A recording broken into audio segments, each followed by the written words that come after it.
नमस्कार, मैं Netram टोंडे diploma second semester student के लिए एक नए वीडियो लेक्चर के साथ। आज की इस वीडियो लेक्चर में हम लेज़र के बारे में डिस्कस करेंगे कि लेज़र क्या होता है और उसको उत्पादन कैसे किया जाता है। यह भी बहुत इम्पोर्टेंट है, कई बार एग्जाम में पूछा गया है, तो इसको ध्यान से सुनेंगे और नोट्स बना के रखेंगे।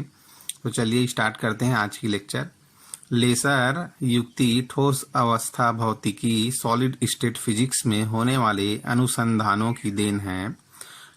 टाउन्स और साउलो ने सन 1958 में लेज़र के सिद्धांत को प्रतिपादित किया। लेज़र शब्द वास्तव में light amplification by stimulated emission of radiation का संक्षिप्त रूप होता है। एक बार ध्यान से सुनेंगे। Light amplification by stimulated emission of radiation, जिसका अर्थ है विकिरण के उद्दीप्त उत्सर्जन द्वारा प्रकाश का प्रवर्धन। यह एक अत्यंत आधुनिक विधि है जिसके द्वारा एक वर्णिकला संबंध कोहेरेंट तथा तीक्ष्ण इंटेंस प्रकाश प्राप्त किया जाता है। अर्थात लेज़र वह युक्ति है जिसके द्वारा एक तीव्र एकवर्णी समांतर तथा कला संबंध प्रकाश पुंज प्राप्त किया जाता है। साधारण प्रकाश में सभी तरंगदैर्ध्य के विकिरण होते हैं, जबकि लेज़र एकवर्णी होता है। मतलब लेज़र में एक ही प्रकार का किरण होता है, एक ही प्रकार का रंग होता है या एक ही प्रकार का कलर होता है। क्लियर? इसमें प्रकाश का उत्सर्जन एक ही परमाणु में इलेक्ट्रॉनों के उत्तेजित स्तरों के मूल स्तरों में विकिरणात्मक संक्रमण के कारण होता है। अब हम लेज़र के उत्पादन की कुछ विधियों के बारे में डिस्कस करेंगे कि लेज़र का उत्पादन कैसे किया जाता है।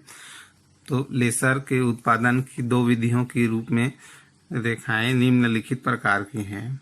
उत्पादन की दो विधियों की रूपरेखाएं निम्नलिखित प्रकार हैं। फर्स्ट है, प्रथम विधि को स्वतः उत्सर्जन स्पॉन्टेनियस एमिशन विधि कहा जाता है। इस विधि में किसी आपतित विकिरण की अनुपस्थिति में भी परमाणु उत्तेजित अवस्था में विकिरणों का उत्सर्जन करता है।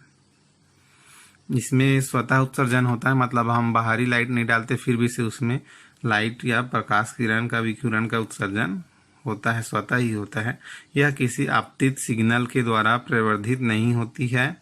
स्वतः उत्सर्जन की दर उत्तेजित अवस्था में विद्यमान परमाणुओं की संख्या के अनुक्रमानुपाती होती है। इस प्रकार के उत्सर्जन में विभिन्न परमाणुओं द्वारा उत्सर्जित फोटॉन की दिशा भिन्न भिन्न होती है।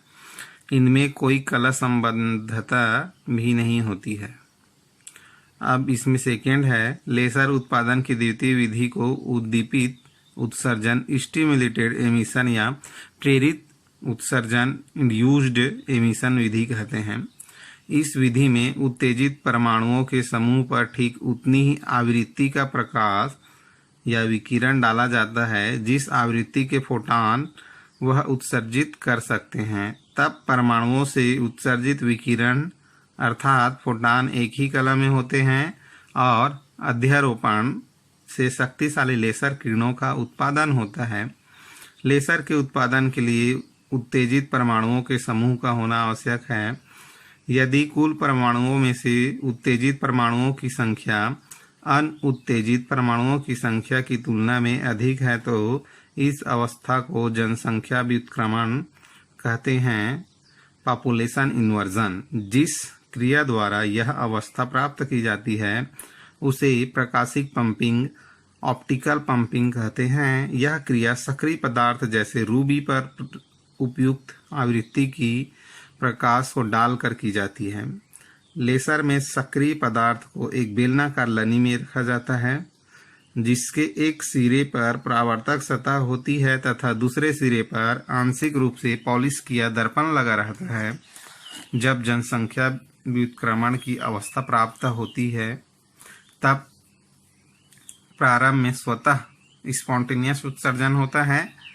यह फोटॉन जब अन्य परमाणुओं पर आपतित होता है तो प्रेरित उत्सर्जन प्रारंभ हो जाता है। इस प्रकार आपतित एवं उत्सर्जित फोटॉन एक ही कला में होने के कारण दूसरे की ऊर्जा बढ़ाते हैं और इस प्रकार परावर्तक सतहों से बार बार परावर्तन होने पर एक अति उच्च तीव्रता की प्रकाश किरण उत्पन्न हो जाती है। इसे लेसर किरण कहते हैं। परमाणुओं की मूल अवस्था से किसी उत्तेजित अवस्था में पहुंचाने की अनेक अलग अलग विधियां हैं। अतः लेसर भी अनेक प्रकार के होते हैं, जैसे रूबी लेज़र, गैस लेज़र, अर्धचालक लेज़र इत्यादि। ओके, धन्यवाद।